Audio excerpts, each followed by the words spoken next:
하나님의 아들이란 말은 어떤 뜻이죠? 하나님의 아들, 그러니까 독생자란 개념이잖아요. 독생자 또는 외아들. 무슨 뜻이에요?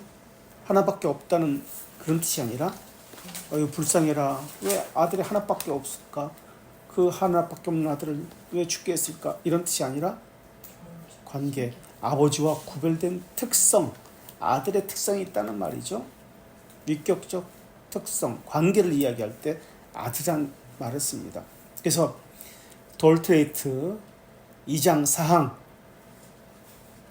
무한한 가치를 지닌 이유.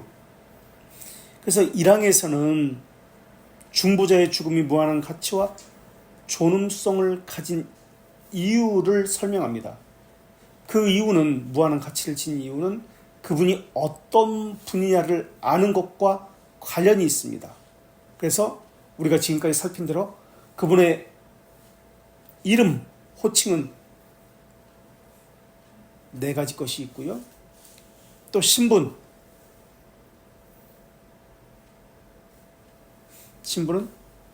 비하와 승기가 있고요.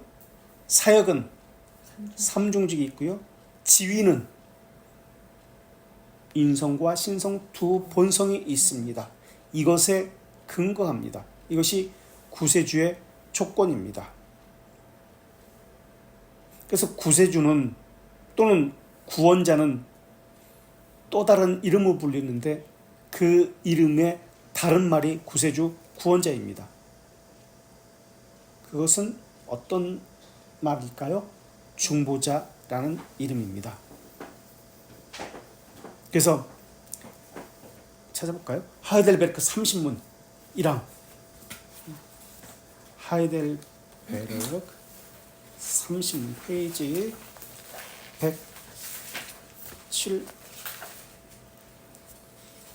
108페이지. 그러면 성도 그들 자신 또는 다른 자의 구원과 복지를 찾는 자는 유일한 구세주 예수님을 믿는 것일까? 혜택을 찾는 자는 구세주를 믿는 자입니까? 아닙니다. 그렇지 않다. 그들이 말로 그분을 자랑하더라도 그들이 예수님을 유일한 구원자와 구세주임을 행위로 부인하기 때문이고, 예수님께서 완전한 구세주가 아니든지 그분을 참된 믿음으로 영접하는 자가 자신의 구원에 필연적인 것으로 그분 안에서 모든 것을 발견해야 하든지 둘 중 하나가 참된 것이기 때문이다. 예, 그건 구세주라고 지금 표현하고 있죠. 또는 구원자라고 그 하이델베르크 30문에서 지금 표현되고 있습니다. 이것을 이번에는 신앙고백서로 좀 가볼까요? 8장입니다. 신앙고백서 8장으로 가보겠습니다. 여기서는 어떤 표현들이 제목에 나오고 있는지 보세요. 166쪽에 있습니다.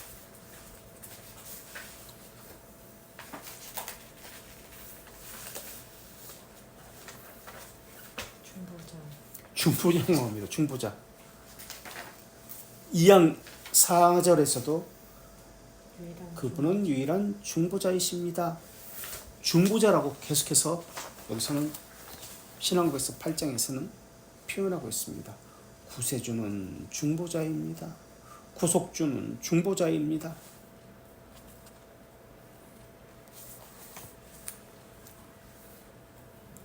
그렇게 표현하고 있습니다. 그렇다면 한쪽에서는 중보자로 부릅니다. 신앙고백서 8장에서는 또 하이델베르크 30문에서는 구원자, 구세주라고 불립니다. 그렇다면 어느 때는 구세주 또는 구원주라고 불리고 어느 때는 중보자라고 불립니까? 다 같은 말입니다만 또 측면이 다릅니다. 구세주, 구원자라고 불리는 이유는 무엇 때문에 그렇습니까? 중보자라고 불리는 이유는 그부터 이야기해 볼까요? 중보자라고 불리는 이유는 무엇 때문에 그렇습니까? 중보자를 생각하면 뭘 생각하라고 그랬죠? 두 본성을 가졌기 때문에 중보자라고 불립니다. 신성과 인성을 가지셨기 때문에 그렇습니다. 어떤 측면이냐는 거예요. 같은 말입니다만, 그러면 구세주, 구원주라고 불리는 것은, 구원자라고 불리는 것은 무엇 때문에 그렇게 불립니까? 그 이유는 무엇 때문에 그렇습니까? 이 지금 칼빈이 이야기하는 건데요. 뭐라고 무엇 때문에 그렇습니까? 구세주, 구원주, 구세주라고 불리는 이유는 구원주 어떻게 구원했죠? 죄의 권세에서. 그러니까 거기서 구원했는데 그래서 상징적인 단어로 오늘 설교에서도 했는데 이것을 자기와 같은 의미로 해석을 해서 이것이라고 이야기했습니다. 희생 제물과도 동일한 단어입니다. 화해? 네? 화해? 희생과도 동일한 단어로 이 단어를 써서 인자. 다 나오겠네요. 이러다. 그러면서 희생과 같은 단어 제사장? 또 희생을 상징적으로 표현하는 단어가 있잖아요. 비하를 상징적으로 표현한 한 단어. 고난, 순종, 피, 보혈, 보혈. 보혈이라는 것 때문에 구원자, 구세주라고 불립니다. 자신의 보혈 때문에, 피 때문에. 그러니까 어떤 측면에서 이 단어를 사용하고 있는지 이제 아시겠죠? 중보자는 두번성, 구원주는 보혈. 보혈이라는 말은 피 때문에 구원받다 그런 개념이 아니에요. 구속사의 전체를 말하는 상징적인 단어로서 십자가, 보혈 이런 단어를 씁니다. 십자가 때문에 구원받았다 이렇게 말하면 큰일 납니다. 자, 중보자라는 말의 의미는 두번성을 가졌다는 말의 의미인데 이 말의 의미는 하나님의 측면과 사람 측면을 함께 살펴봐야 합니다 라는 말입니다. 그죠? 사람의 측면과 하나님의 측면에서 예수 그리스도의 사역을 봐야 합니다. 그래서 삼중직을 사람의 측면과 하나님의 측면에서 바라봐야 합니다 라는 의미이기도 합니다. 그렇다면 구속자로서 어떤 일을 행하셨는지 이번엔 소교리 문답 23문 한번 볼게요. 303쪽 23문 303쪽에 있습니다. 그리스도는 우리 구속자로 무슨 직무를 수행하셨는가? 구속자로서 어떤 직무를 수행하셨는가? 뭐라고 나와요? 우리 구속자인 그리스도는 낮아지심과 높아지신 상태에서 선지자, 삼중직을 수행합니다. 승기와 비하와 승기의 상태에서 선지자, 제사장, 왕 이 삼중직을 수행하십니다. 그래서 아까 첫 번째 질문이 첫 번째가요? 그 질문이었어요. 기름 부음 받은 것과 관련해서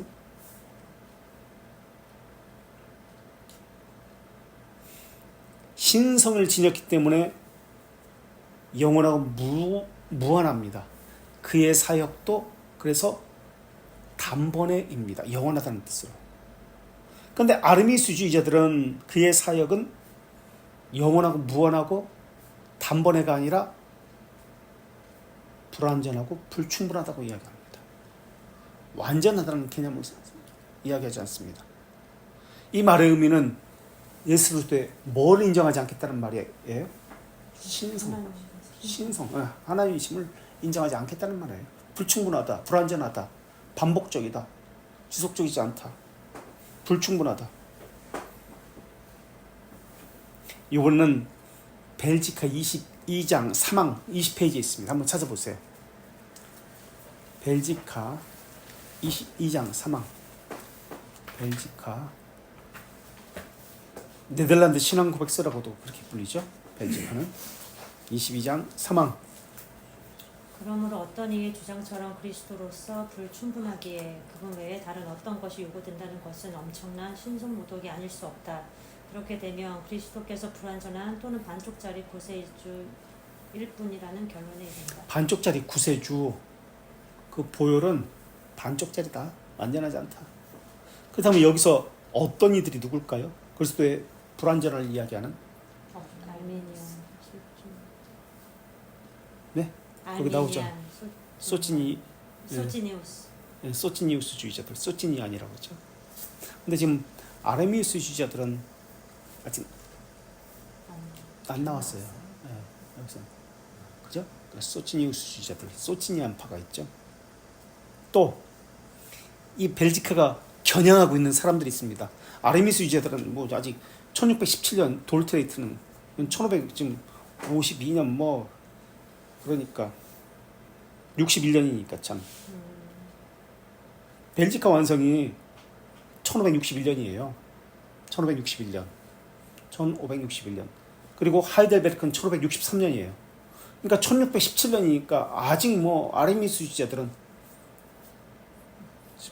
그러니까 이들이 벨지카가 겨냥하는 것은 누구죠? 그래서 로마 카톨릭이에요. 왜 로마 카톨릭 겨냥할까요?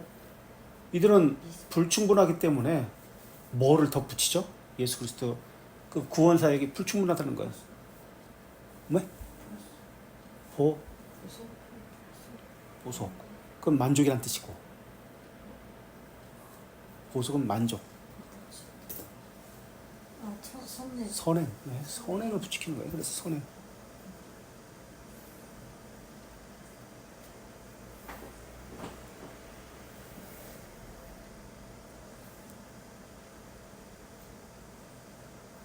자, 정말 예수 그리스도를 구세주로 영접했다면, 구세주라는 단어는 보혈이라는 측면이 강조된 단어라고 했습니다.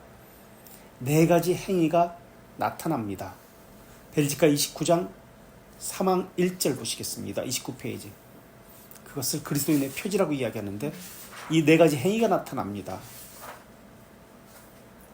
교회에 속한 자들은 뭐예요? 교회에 속한 29장 3항 1절.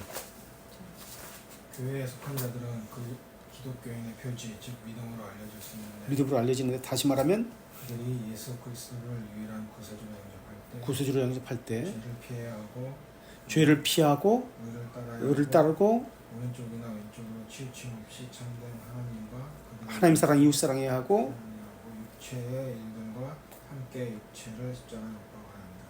네, 정말 그리스도인이라면 구세주로 영접할 때 이제 보혈과 관계된다고 그랬어요. 보혈은 희생, 화목제물 그런 개념이잖아요. 그러니까 교회 들어올 때, 등록교인 될 때, 세례를 받을 때, 구세주를 영접할 때 그런 말이죠. 첫째, 죄를 피합니다. 의를 따릅니다. 하나님 사랑, 이웃 사랑합니다. 세 번째. 네 번째, 참된 회개의 삶을 삽니다. 그 말이에요. 정말로 신자라면은 이런 것이 없기 때문에, 구세주라고 믿지 않기 때문에, 죄를 피하는 것, 의를 따르는 것, 하나님 사랑, 이웃 사랑, 참된 회개의 삶을 살지 않기 때문에 어떤 일들이 나타나느냐? 내가 이렇게 봉사 많이 했는데, 교회 다니기 때문에, 열심히 봉사했기 때문에라는 말이 나와요. 근데 나한테 이렇게 해? 서운해. 또는 이렇게 했기 때문에 나는 복 받았어. 이렇게 되었어. 라는 말이 나와요. 하나님이 주신 혜택과 관련해서 복 받았다, 복 받지 않았다라는 것을 이야기해요. 근데 이런 네 가지 삶과 관련되지 않은 자는 회심하지 않은 자입니다. 돌트레이트 1장 16항 2절 51페이지. 그리스도를 믿는 생생한 살아있는 신앙을, 영의 확실한 확신을, 양심의 평화를, 순전한 순종을 열정적으로 행하는 것을 경험하지 않고 그들 안에 효과적으로 역사하여 그분으로 말미암아 하나님 16장 2절 1장 16장 2절 2장 16장 2절 2장 16항이요? 아니 1장 네, 16. 돌트레이트 16장 1장 16항 2절 16항 그들이 1장. 하나님께로 돌아오려는 그분을 기쁘게 하려는, 그리고 죽음의 몸으로부터 구원을 받고자 하는 진지한 열망을 가지더라도 그들이 열망하는 거룩과 믿음의 분량의 비록 이룰 수 없는 그들은 유기 교류로 인해 다가간 불에 빠지게 된다. 네. 근데 중생의 결과는 어떻게 됩니까? 돌테드 3, 4장 16장 3, 4장 16장 사항 보세요. 밑줄 친 거 74페이지 중생의 결과는 밑줄 친 거 16장 사항 3, 4장 74페이지 영적 진지한 순종이 영적 순종이 지배하기 네. 시작했다는 것입니다. 영적 순종인데 진지한 영적 순종이에요. 순종이 있습니다. 하나님 말씀과 아이들가 있는 곳에 집이 있죠. 하나님 말씀과 자신을 훈련시키기 위해서 하나님의 법도에 진지한 순종을 합니다. 이게 중생의 결과예요. 진지한 순종. 자신을 훈련시키기 위한 하나님의 법도에 진지하게 순종합니다. 그렇지 않은 자는, 순종하지 않은 자는 자기를 고집합니다. 여전히 이기심을 가졌습니다. 여전히 자기중심적입니다. 그래서 교회 회원권의 문제도 교회 열심히 잘 다니고 있느냐 이것을 가지고도 살피기도 하지만 자기 중심적이냐 그렇지 않느냐 이것을 가지고 봐야 합니다. 이번에는 다시 돌트레이트 2장 사항 2절로 와서요. 60페이지로 와서 또 그분의 죽으심이 죄로 인해 우리가 반드시 받아야 하는 하나님의 진노와 저주를 경험해야 하기 때문이다. 네.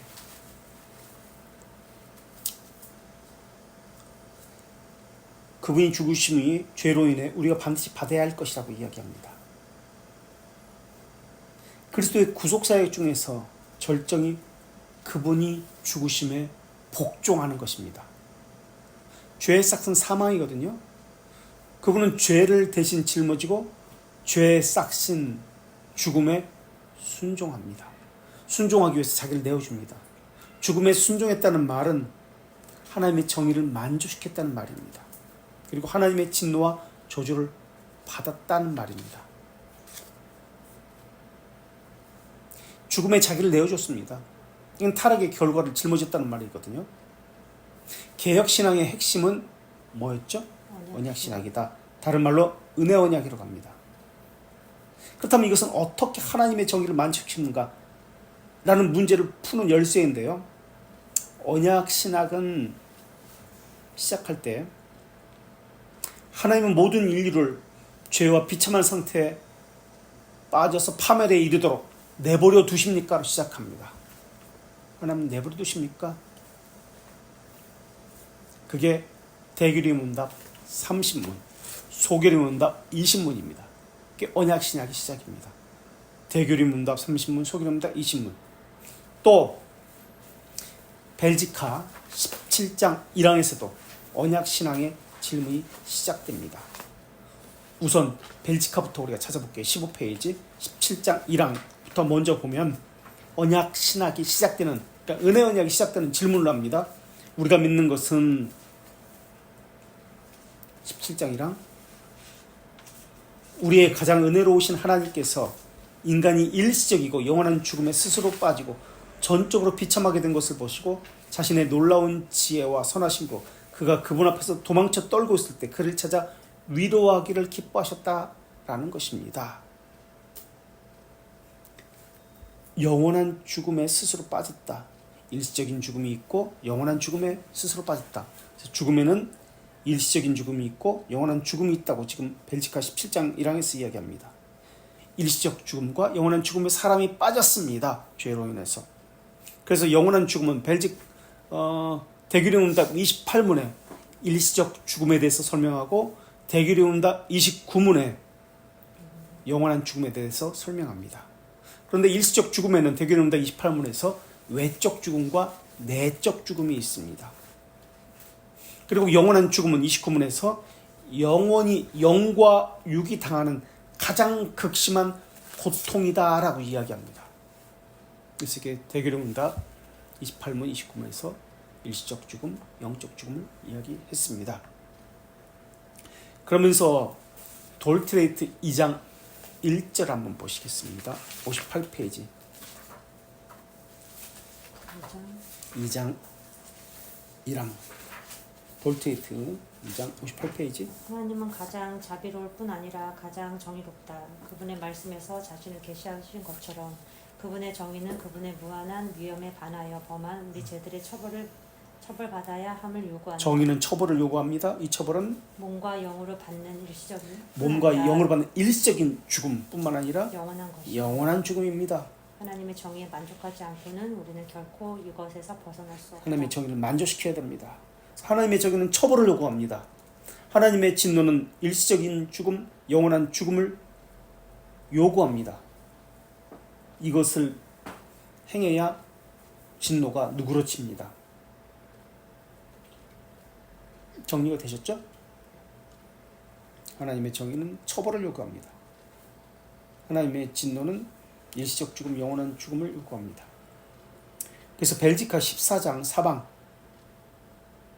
12페이지. 여기서도 이 일시적 죽음, 영원한 죽음이 무엇을 의미하는지 이야기합니다. 벨지카 14장 사망 12페이지. 벨지카 14장 사망 12페이지. 또 참된 생명인 하나님으로부터 자신을 분리한 죄로 인해 자신의 모든 본성을 타락시켰기에 인간은 육체적, 영적 죽음에 처할 수밖에 없게 되었다. 네, 육체적인 죽음은 일시적 죽음이라고 하고 영적 죽음은 영원한 죽음이라고 이야기합니다. 그래서 아까도 얘기했지만 대교리 문답 28문과 29문에서 이야기합니다. 일시적 죽음에는 육적 죽음인데 내적 죽음과 외적 죽음이 있습니다. 자, 그런데 예수 그리스도는 인성만으로 이것을 받을 수가 없습니다. 왜 그렇죠? 왜 인성만으로 이 저주를 받을 수가 없지? 예수님은 두 본성, 신성과 인성을 있어야 됩니다. 왜 신성으로 인성으로 이것을 받아야 되죠? 하나님은, 하나님의 진노는, 하나님의 저주는 죄를 범한 사람에게 지금 우리 지금까지 죽음에는 일시적 죽음과 영원한 죽음이 있습니다. 일시적 죽음은 육적 죽음이라고 합니다. 그리고 이 육적 죽음, 일시적 죽음에는 내적 죽음과 외적 죽음이 있습니다. 이 영원한 죽음은 영적 죽음이라고 합니다. 그래서 하나님의 진노와 정의를 요구를 만족시켜야 합니다라고 했습니다.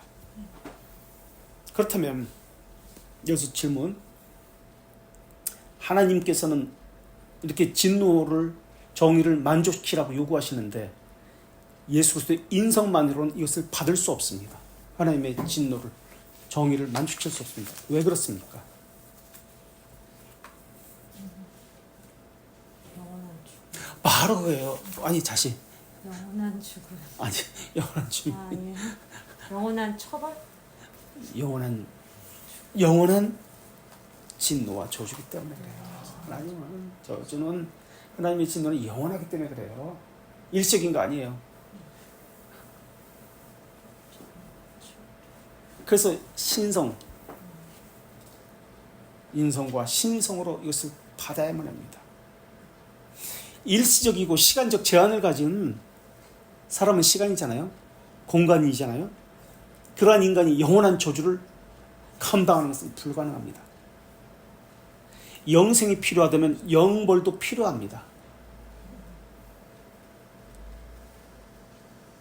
그래서 하나님의 저주와 심판은 영원하기 때문에 그렇습니다.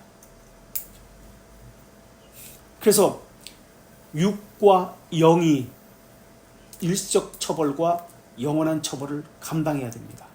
그래서 예수님은 육체적으로, 영적으로 처벌을 받으셨습니다. 육체적으로 처벌을 받았다는 것은 무엇을 이야기죠? 예수님의 신성과 인성은 육체적으로 처벌. 십자가에서 죽으신 거죠. 비하죠, 물론. 예, 비하죠. 이 땅에서 태어나시고 뭐 고난 받으시고 죽으시고 장사된 거, 이것을 이야기하죠. 영적으로부터 처벌받으셨다는 것은 하나님. 왜? 영적으로 처벌받은 것은 뭐예요? 영적으로 처벌받은 것은 하나님에게 버림. 맞아요. 버림받은 엘리 라마 사박타지, 멀어지는 영적 고통을 겪었죠. 육체적으로는 나무에 달려 저주를 받았습니다. 죄의 싹은 죽음에 처해졌습니다. 그렇죠? 육체적으로는. 영적으로는 하나님으로부터 교제가 끊겨졌습니다. 멀어졌습니다. 버림받았습니다. 이렇게 되는 거예요. 그렇다면 고난받은 몸과 부활 후의 몸은 같은 동일한 육체입니까? 같은 몸입니까? 네. 그런 본질은 몸은 동일한 몸이지만 본질은 다른 몸입니다. 고난을 겪은 동일한 육체를 가지고 있습니다. 그러나 본질상 전혀 다른 몸입니다. 왜 다른 몸이죠? 이제는 부활한 몸과 고난받을 때 죽기 전에 그 몸은 왜 다른 몸이죠? 본질상 부활 후의 몸은 더 이상 이제는 사망이 없는 몸, 영광스럽게 변화된 몸입니다. 고난받을 때의 몸은 죽을 사망의 몸입니다.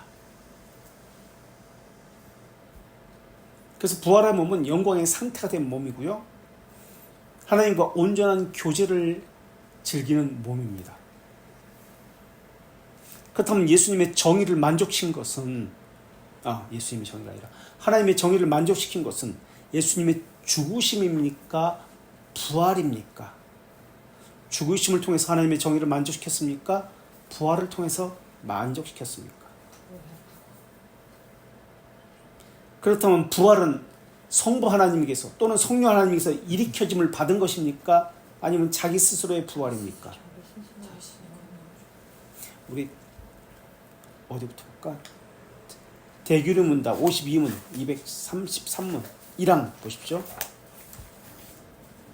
1항 밑줄 친 거 52문 200. 자신의 권능으로 그분이 자신의 권능으로 3일 만에 죽은 자 가운데서 다시 살아나서 일어나셨다고 합니다. 부활해서 높이죠. 성부에 의해서 높이진 것이 아닙니다. 자기 스스로의 권능으로 높이셨습니다. 그리고 이 항에서 부활 하나님의 정의를 만족 예. 를 위해 부활로 인해서 그분이 성자 하나님이심을 선포하셔서 하나님의 정의를 만족시켰습니다. 죽음과 그 죽음의 권세를 가진 그를 정복했고 신자와 죽은 자의 주님이 되셨습니다. 라고 합니다. 언제 주님이 되셨습니까? 십자가에 죽으셔서? 아닙니다. 부활로. 언제 하나님의 정의를 만족시켰습니까? 십자가입니까? 부활입니까? 부활입니다. 대교일입니다. 52문에. 그러니까 사실 나누는 것이 의미 없긴 하지만 엄밀히 말하면 부활로 하나님의 정의를 만족시켰습니다. 언제 우리의 주님이 되셨습니까? 부활 후에 우리의 주님이 되셨습니다.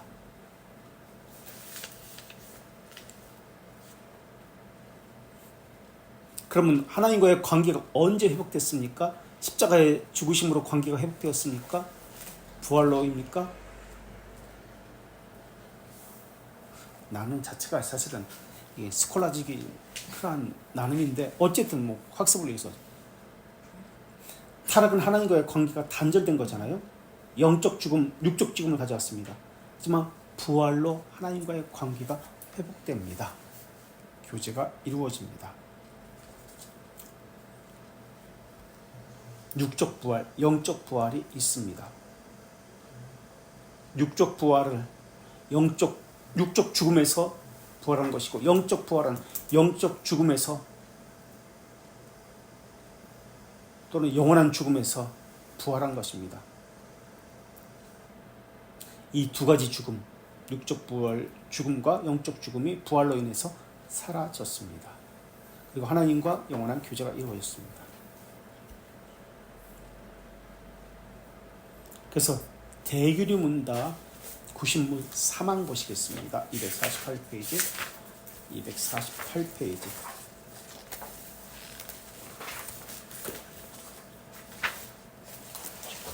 이것은 불가시적 교회에 이르니 부활과 심판날에 영광 가운데 그리스도와 더불어 즐길 완전하고 온전한 교제이다. 영적 죽음은 하나님과 단절이고 분리입니다.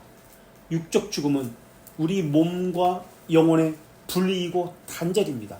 그래서 우리 몸과 영혼은 일시적 죽음과 영원한 죽음을 맞이하게 됩니다. 인간은 이런 두 죽음에 대한 하나님의 정의와 진노를 만족시키고 누그러뜨릴 수가 없습니다. 영원한 진노이기 때문에, 영원한 심판이기 때문에, 인간은 제한적이고 일시이기 때문에. 그래서 예수 그리스도의 신성과 인성 진이신 예수 그리스도께서 이것을 만족시켰습니다. 그것은 부활 후에입니다. 고통은 육적인 것이고 육적 죽음과 관련된 것이 고통입니다. 고뇌는 영적 죽음과 관련된 것이 고뇌입니다. 하나님부터 멀어짐이, 버림받음이 영적인 고뇌입니다. 육적인 고통은 죽음을 이야기합니다. 영혼과 육체의 분리를 이야기합니다. 그것이 죽음입니다. 그래서 인류에게 내려진 하나님의 저주를 누그러뜨리기 위해서 예수 그리스도께서 저주를 받아 희생 제물이 되신 것입니다. 희생 제물은 다른 말로 속죄 제물, 화목 제물이라고 이야기합니다. 이것도 각기 의미하는 바, 같은 말인데 의미하는 바가 조금씩 다르죠. 희생 제물은 어떤 측면에서 희생 제물이라고 이야기하죠. 속죄 제물은 어떤 측면에서, 화목 제물은 어떤 측면에서 같은 제물이지만 각기 바라보고 말하는 바가 다릅니다. 희생 제물은 우선 의미하는 것은 희생 제물, 어떤 측면에서 이야기하죠? 누군가가 자기 대신에 그 사람을 대신해서 죄를 짊어지고 죽는 것, 이것을 희생 제물이라고 얘기합니다. 희생 양이라고 이야기하죠. 대신했다, 대신 짊어졌다는 개념에서 희생 제물, 어떤 사람, 다른 사람이라는 개념이 나와야 합니다. 희생 제물. 그다음 그다음 뭐죠? 화목 제물은 화목 제물, 속죄 제물, 희생 제물 같은 말이지만 각기 다릅니다. 화목 제물은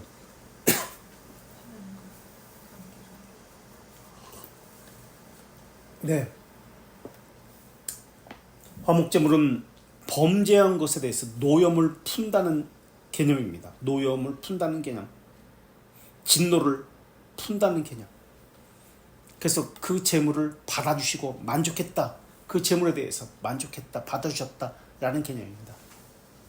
진노를 풀고 그 제물을 수용했다, 이게 화목 제물입니다. 그 다음 속죄 제물은, 속죄 제물의 뜻은 첫째, 속죄 제물은 죄의 전염성을 제거했고 둘째, 죄를 그 제물에 전가한 것을 속죄 제물이라고 부릅니다. 왜 희생 그 제물에 전가했죠? 죄를? 속죄 제물은 부정한 것부터 정결케 하기 위해서, 정결함을 얻기 위해서 속죄 제물은 그래서 두 가지 의미를 지닙니다. 죄를 전염성을 제거한 것, 죄를 전가한 것. 왜? 정결함을 얻기 위해서. 이것이 속죄 제물의 의미입니다.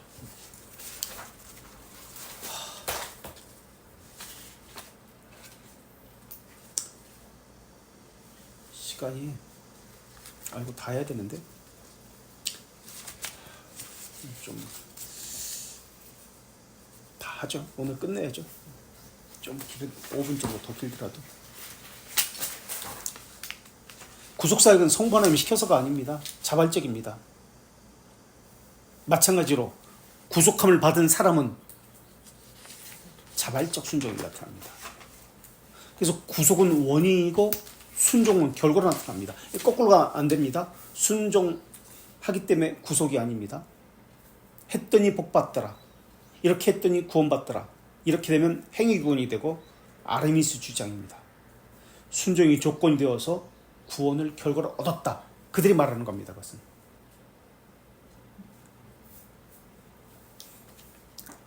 로마 카톨릭도 이렇게 했더니 불충분한 구원을 완성시켰다, 만족시켰다, 이런 이야기가 되는 것이잖아요. 돌트레이트 1자 565 항 1절 56페이지. 돌트레이트 1장 5, 6, 5이랑 구원에 이르는데 불완전하고 미결정적인 선택이 특별한 자들에게 일어나는 것은 예견된 믿음, 회심, 성결, 경건이 시작했거나 한동안 지속했기 때문이다. 이에 반하여 구원에 이르는데 완전하고 결정적인 선택이 특별한 자들에게 일어나는 것은 믿음, 회심, 성결 및 경건이 끝까지 예견된 견인 때문이다. 예, 미결정적인 불완전한 결정이 있습니다. 선택이 있습니다. 불완전하지만 미결정적인 선택. 그리고 그것에 반해서 두 가지 있는데 하나는 또 결정적인 선택, 완전한 선택이 있습니다. 하나는 불완전한 미결정적인 선택이 있고 두 번째는 완전한 결정적인 선택이 있습니다. 이렇게 나누어요.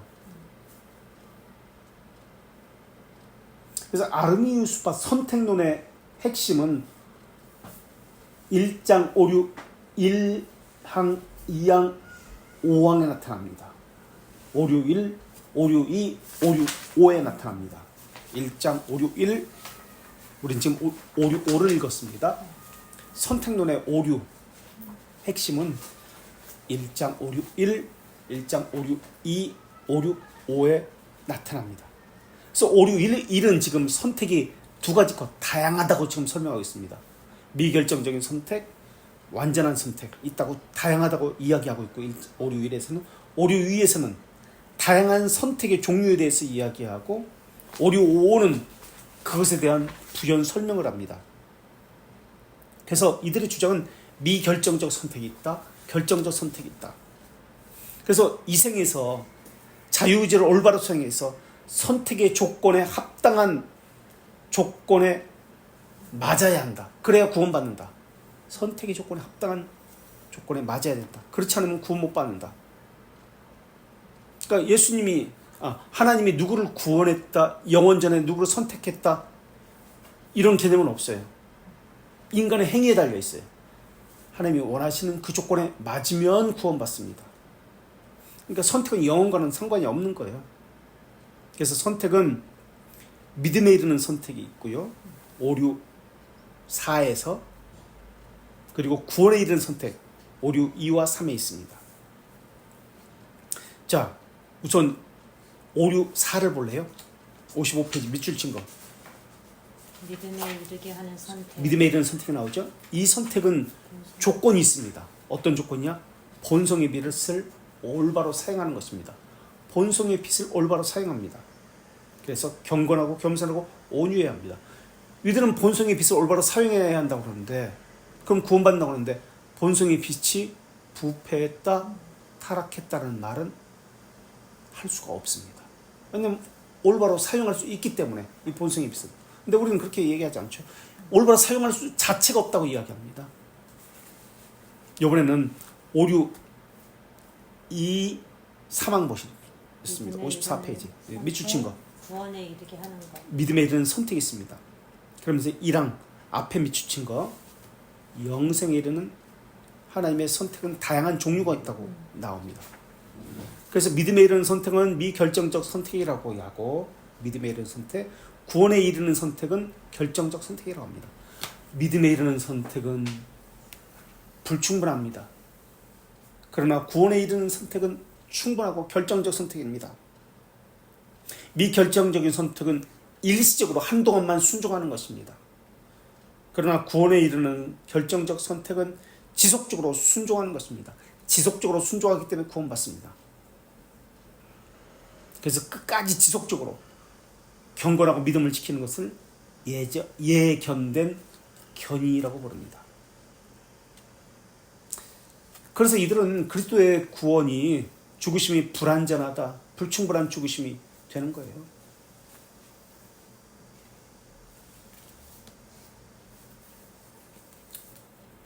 근데 우리는 어떻게 이야기합니까? 인간의 자유의지의 그 조건에 결정권을 맡깁니까? 돌트레이트 1장 6항을 보시겠습니다. 2절 45페이지 돌트레이트 1장 6항 2절 그 작정에 따라 그분은 아무리 완강한 자라도 선택한 자의 심정을 호의적으로 부드럽게 하지만 공정한 판단으로 선택되지 않은 자를 자신의 사업과 완고 안에 내버려 둔다. 자기 고집대로 하도록 내버려 두는 거예요. 유기된 자들을. 사악하고 완고해서 자기 고집대로 옳다 생각하고 자기 생각대로 하게 내버려둡니다. 다시 말하면 내적인 부르심은 그들은 경험할 수 없다는 의미입니다.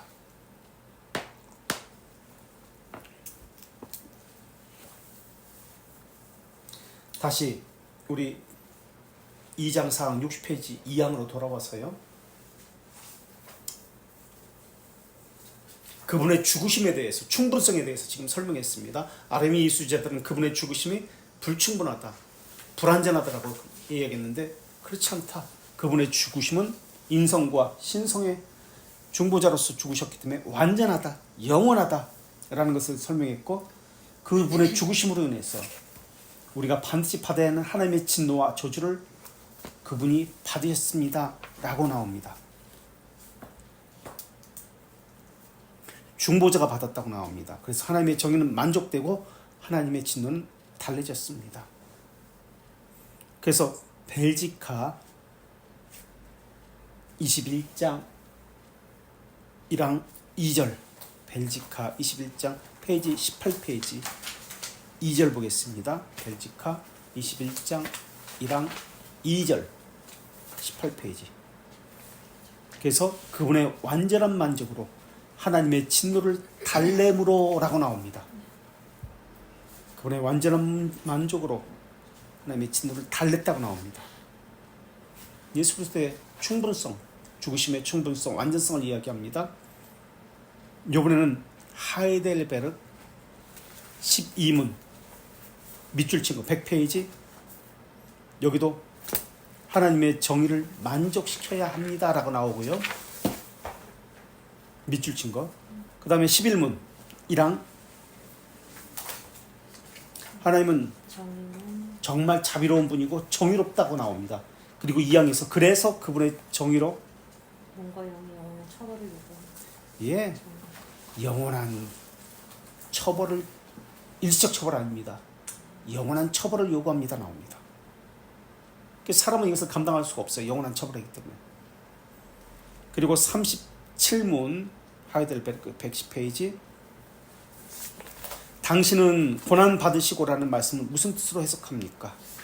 37문 110페이지 지상에 사는 동안 특별히 생애의 끝에 그분이 몸과 영으로 모든 인류의 죄들에 대한 하나님의 진노를 참고 몸과 견뎠고, 영으로 영원한 진노입니다. 여기서 그냥 진노가 하나님의 영원한 진노를 참고 견뎠고 2절 유일한 속죄 제물과 같은 순환으로 그분이 영원한 저주에서 우리 몸과 영을 구속하고 하나님의 호의, 의와 영생을 우리를 위해 얻었다는 것이다. 예. 이 말은 예수 그리스도 안에 명시된 하나님의 속성은 하나님의 자비와 정의입니다 라는 말의 의미이기도 합니다. 예수 그리스도에게 안에서 명시된 하나님의 속성은 하나님의 자비와 정의입니다. 그래서 자비의 심판과 정의의 심판을 받게 하십니다. 그리고 신앙고백서 벨지카 20장 2항 18페이지에도 그 말이 나옵니다. 20장 2항 18페이지에도 그러므로 하나님께서 20장 2항 18페이지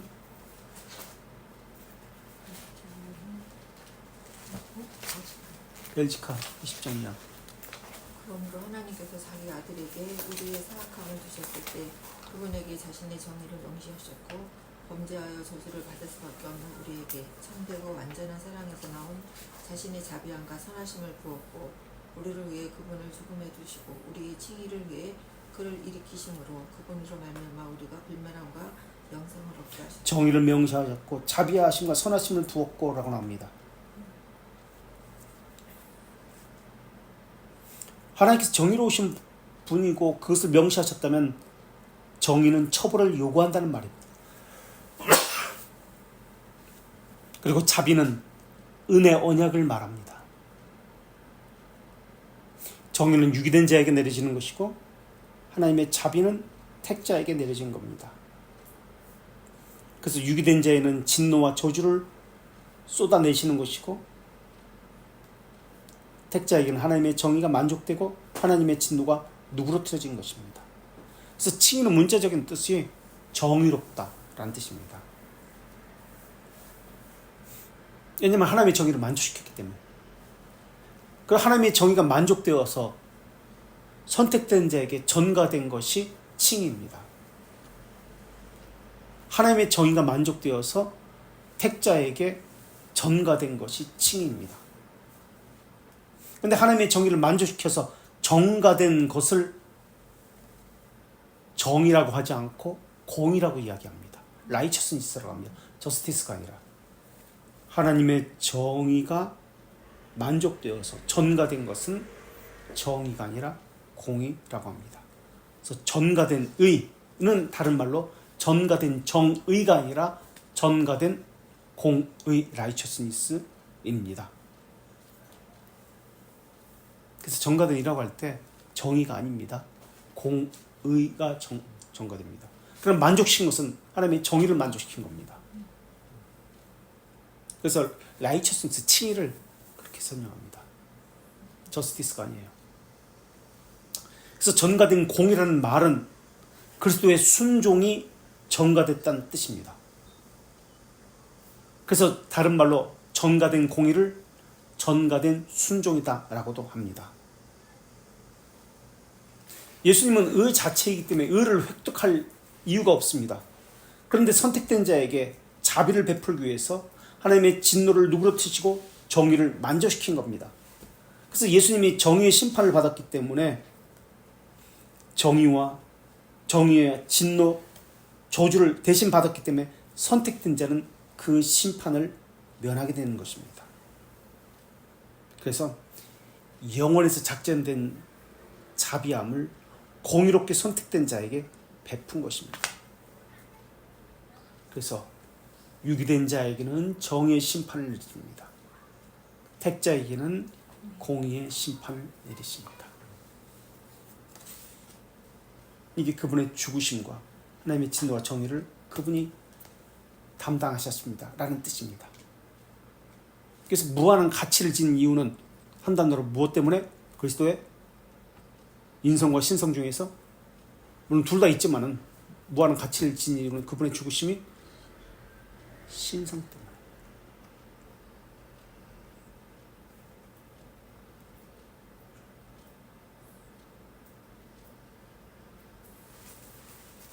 여기까지 하죠.